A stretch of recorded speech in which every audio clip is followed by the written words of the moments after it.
Exodus, Chapter 1. The Israelites multiply in Egypt. Now these are the names of the sons of Israel, who came into Egypt. Every man and his household came with Jacob: Reuben, Simeon, Levi, and Judah; Issachar, Zebulun, and Benjamin; Dan, and Naphtali; Gad, and Asher. All the souls who came out of Jacob's body were 70 souls. And Joseph was in Egypt already. Joseph died, as did all his brothers, and all that generation. The children of Israel were fruitful, and increased abundantly, and multiplied, and grew exceedingly mighty, and the land was filled with them. Oppression by a new Pharaoh. Now there arose a new king over Egypt, who didn't know Joseph. He said to his people, "Behold, the people of the children of Israel are more and mightier than we. Come, let us deal wisely with them, lest they multiply, and it happen that, when any war breaks out, they also join themselves to our enemies, and fight against us, and escape out of the land."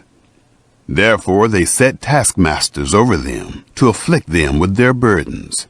They built storage cities for Pharaoh, Pithom and Ramses. But the more they afflicted them, the more they multiplied, and the more they spread out. They were grieved because of the children of Israel. The Egyptians ruthlessly made the children of Israel serve, and they made their lives bitter with hard service, in mortar and in brick, and in all kinds of service in the field, all their service in which they ruthlessly made them serve. Pharaoh orders male children killed. The king of Egypt spoke to the Hebrew midwives, of whom the name of the one was Shiphrah, and the name of the other Puah. And he said, "When you perform the duty of a midwife to the Hebrew women, and see them on the birth stool, if it is a son, then you shall kill him. But if it is a daughter, then she shall live." But the midwives feared God, and didn't do what the king of Egypt commanded them, but saved the baby boys alive. The king of Egypt called for the midwives, and said to them, "Why have you done this thing, and have saved the boys alive?" The midwives said to Pharaoh, "Because the Hebrew women aren't like the Egyptian women, for they are vigorous, and give birth before the midwife comes to them." God dealt well with the midwives, and the people multiplied, and grew very mighty. It happened, because the midwives feared God, that he gave them families. Pharaoh commanded all his people, saying, "You shall cast every son who is born into the river, and every daughter you shall save alive." Chapter 2. The birth of Moses. A man of the house of Levi went and took a daughter of Levi as his wife. The woman conceived and bore a son. When she saw that he was a fine child, she hid him 3 months. When she could no longer hide him, she took a papyrus basket for him, and coated it with tar and with pitch. She put the child in it, and laid it in the reeds by the river's bank. His sister stood far off to see what would be done to him. Pharaoh's daughter rescues Moses. Pharaoh's daughter came down to bathe at the river. Her maidens walked along by the riverside. She saw the basket among the reeds, and sent her handmaid to get it. She opened it, and saw the child, and behold, the baby cried. She had compassion on him, and said, "This is one of the Hebrews' children." Then his sister said to Pharaoh's daughter, "Should I go and call a nurse for you from the Hebrew women, that she may nurse the child for you?" Pharaoh's daughter said to her, "Go." The maiden went and called the child's mother. Pharaoh's daughter said to her, "Take this child away and nurse him for me, and I will give you your wages." The woman took the child and nursed it. The child grew, and she brought him to Pharaoh's daughter, and he became her son. She named him Moses, and said, "Because I drew him out of the water." Moses kills an Egyptian. It happened in those days, when Moses had grown up, that he went out to his brothers and looked at their burdens. He saw an Egyptian striking a Hebrew, one of his brothers. He looked this way and that way, and when he saw that there was no one, he killed the Egyptian and hid him in the sand. He went out the second day, and behold, 2 men of the Hebrews were fighting with each other. He said to him who did the wrong, "Why do you strike your fellow?" He said, "Who made you a prince and a judge over us? Do you plan to kill me as you killed the Egyptian?" Moses was afraid and said, "Surely this thing is known." Moses flees to Midian. Now when Pharaoh heard this thing, he sought to kill Moses. But Moses fled from the face of Pharaoh, and lived in the land of Midian, and he sat down by a well. Now the priest of Midian had 7 daughters. They came and drew water, and filled the troughs to water their father's flock. The shepherds came and drove them away, but Moses stood up and helped them, and watered their flock. When they came to Reuel, their father, he said, "How is it that you have returned so early today?" They said, "An Egyptian delivered us out of the hand of the shepherds, and moreover, he drew water for us and watered the flock." He said to his daughters, "Where is he? Why is it that you have left the man? Call him, that he may eat bread." Moses was content to dwell with the man. He gave Moses Zipporah, his daughter. She bore a son, and he named him Gershom, for he said, "I have lived as a foreigner in a foreign land." God hears the Israelites cry. It happened in the course of those many days that the king of Egypt died, and the children of Israel sighed because of the bondage, and they cried, and their cry came up to God because of the bondage. God heard their groaning, and God remembered his covenant with Abraham, with Isaac, and with Jacob. God saw the children of Israel, and God was concerned about them. Chapter 3. Moses at the burning bush.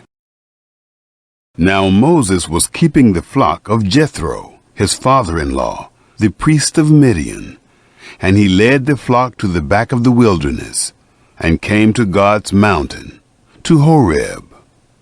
The angel of Yahweh appeared to him in a flame of fire out of the midst of a bush. He looked, and behold, the bush burned with fire, and the bush was not consumed. Moses said, "I will turn aside now and see this great sight, why the bush is not burnt." When Yahweh saw that he turned aside to see, God called to him out of the midst of the bush and said, "Moses, Moses." He said, "Here I am." He said, "Don't come close. Take your sandals off of your feet, for the place you are standing on is holy ground." Moreover, he said, "I am the God of your father, the God of Abraham, the God of Isaac, and the God of Jacob." Moses hid his face, for he was afraid to look at God. Yahweh said, "I have surely seen the affliction of my people who are in Egypt, and have heard their cry because of their taskmasters, for I know their sorrows. I have come down to deliver them out of the hand of the Egyptians, and to bring them up out of that land to a good and large land, to a land flowing with milk and honey, to the place of the Canaanite, the Hittite, the Amorite, the Perizzite, the Hivite, and the Jebusite. Now behold, the cry of the children of Israel has come to me. Moreover, I have seen the oppression with which the Egyptians oppressed them.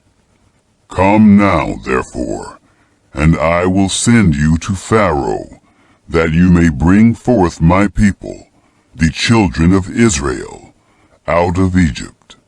Moses said to God, Who am I, that I should go to Pharaoh, and that I should bring forth the children of Israel out of Egypt? He said, Certainly I will be with you. This will be the token to you, that I have sent you.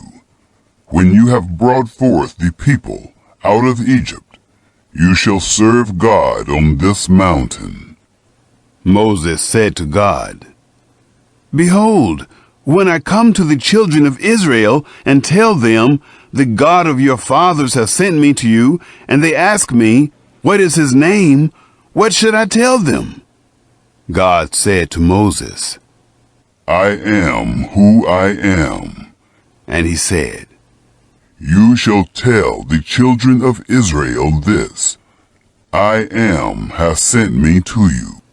God said moreover to Moses, You shall tell the children of Israel this, Yahweh, the God of your fathers, the God of Abraham, the God of Isaac, and the God of Jacob, has sent me to you.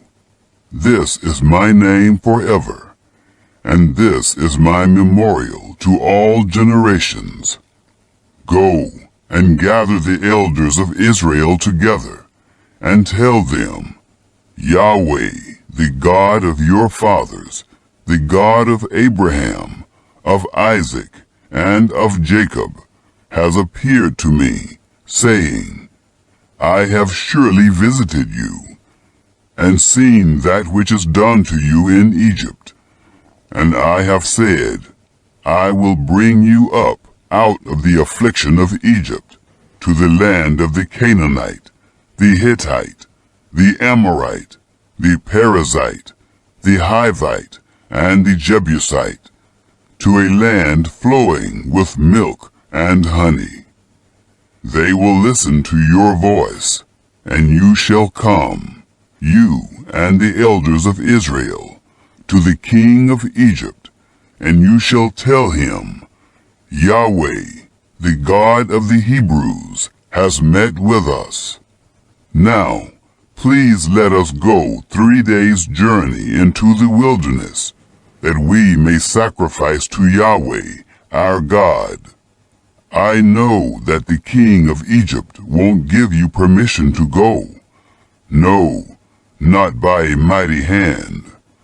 I will put forth my hand and strike Egypt with all my wonders which I will do in its midst. And after that, he will let you go.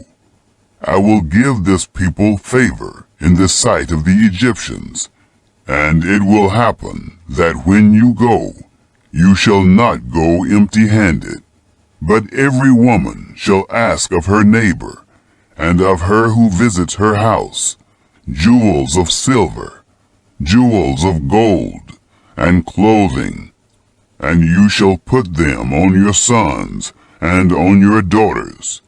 You shall plunder the Egyptians. Chapter 4. Moses' Staff. Moses answered, But behold, they will not believe me, nor listen to my voice. For they will say, Yahweh has not appeared to you.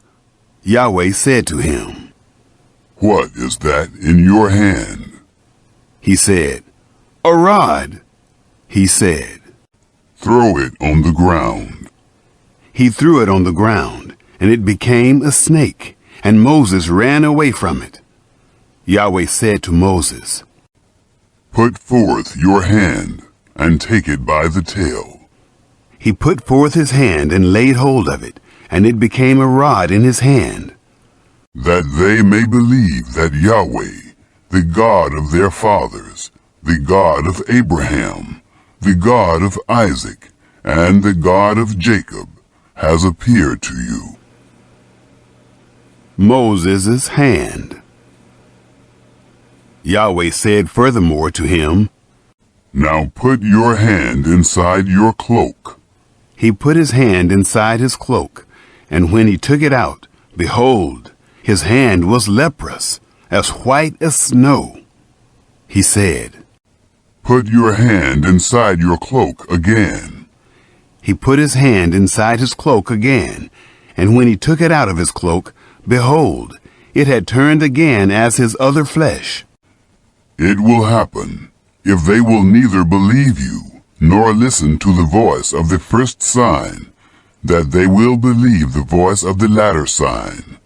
It will happen, if they will not believe even these two signs, neither listen to your voice, that you shall take of the water of the river, and pour it on the dry land.